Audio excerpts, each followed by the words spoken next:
Yes. Today, if you allow this type of thing to hear, it's not a question of just of national security. It's also public order. It's also a question of tomorrow, someone on basis of artistic freedom might want to have a documentary on, tanks going into the Golden Temple complex in 1984 Blue Star, and then someone wanting to have a very strong one-sided of Sikh killings and riots in November 1984. So while freedom of speech expression is part and parcel of Indian Constitution, we know it is subject to public order, health and morality. First of all, I'm not here to defend KPS Gill or Mr. Ajit Singh Sandhu. Both of them are not in this world. Let it be very clear. Now, the broader picture, as I've told you, in those 2 decades of 1980s and 1990s, 20 years, you had 12,000 innocent civilians being killed, including Hindus and Muslims.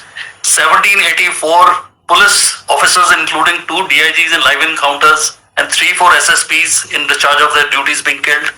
And there is also a figure of 8,000 militants or terrorists being killed. Now, the police version there, and I'm not defending it, but that is the reality, that we were going in for operation. We had information and we asked those people to surrender. They didn't, rather they fired on us. And my SSP was hurt. A bullet went through his belly, and therefore we retaliated. Right. What due process of law could have been followed when you are being fired upon this? People on both sides suffer damages. Now here Punjab has healed. We've seen Blue Star. We've seen the Delhi riots.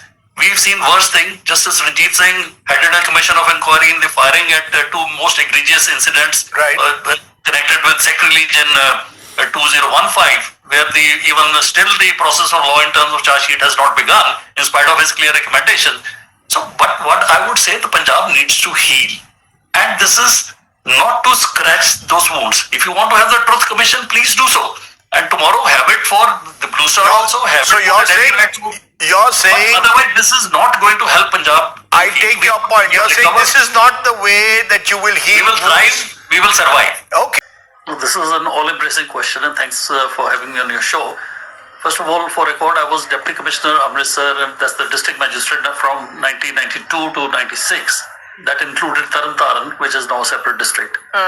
Now, since 1984, it is an open secret that India was facing an open proxy war with militancy. You can call them insurgent, terrorists, and they're killing innocent people, and the police reacting, the central paramilitary forces, and you had army on internal security duties. And Punjab particularly was under unprecedented 5-year president rule since 1987 to 1992. Yes. When the elections were held and the Congress government led by Jaswant Singh came. Now till about 1994, things were kind of normalizing, and the daily killings and so on and abductions on part of the militants, etc., they were tapering off. And Mr. Khalra was a respected member of a political party, the Shromani Akali Dal. He was the General Secretary of the Human Rights. But his basic investigation was based on the cremation register which the Municipal Corporation Amritsar ran, and in those entries right from 1984 onwards, there were many entries which said bodies were not identified, whereas the police version was that we had an encounter, those people were killed, and we had no other way of either ascertaining their identity, and therefore in accordance with law, after post-mortem examination, they were cremated. And in some cases, people would say that he was our son, but he'd been on the run for 3 years, we don't know, we won't want to even identify, so and take the body for a private cremation. It was done there. As far as the events specific to the abduction and presumed murder, because his dead body was never found, those are things which are established fact by the judicial process right up to the Supreme Court. In very small essence, on 31st August 95, when Mr. Jaswant Singh was assassinated in an explosion outside Punjab Secretariat, exactly 6 days afterwards, he was abducted ostensibly by people who claimed to be police people.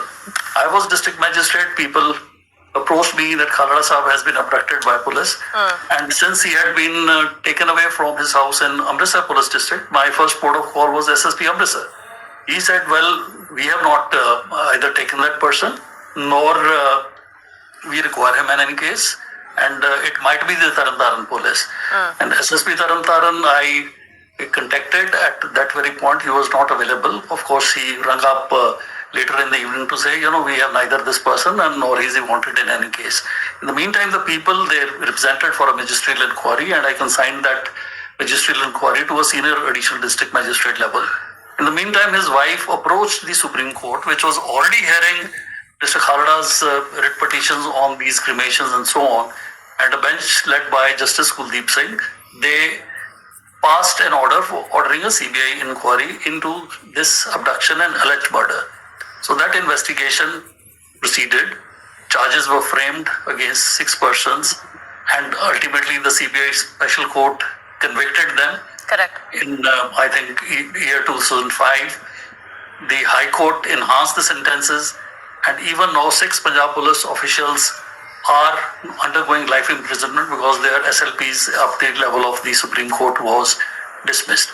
Separately, on the wider question of unidentified bodies and so on, the same Supreme Court also ordered the National Human Rights to look into this, and their whole thing, rather than getting into a criminal investigation, was more on humanitarian grounds to identify the next of kin of the people who survived and give them adequate compensation and so on.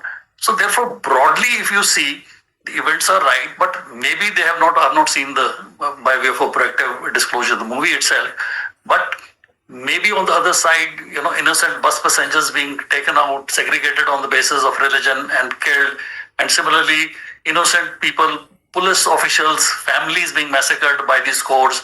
So these are part of Punjab's history. But if a movie comes now, irrespective of what politics you want, sometimes what you want doesn't really impact. I mean, someone might say, the Congress, they wanted to project in bad light. Other people are saying, what did Mr. Badal do when he came to power in 1997? Why was the star witnesses intimidated by his own police? So we are not going to get into the politics of that. The thing is that Punjab now requires healing. Yes. Today, if you allow this type of thing to hear, it's not a question of just of national security. It's also public order. It's also a question of tomorrow, someone on basis of artistic freedom might want to have a documentary on, tanks going into the Golden Temple complex in 1984 Blue Star, and then someone wanting to have a very strong one-sided of Sikh killings and riots in November 1984.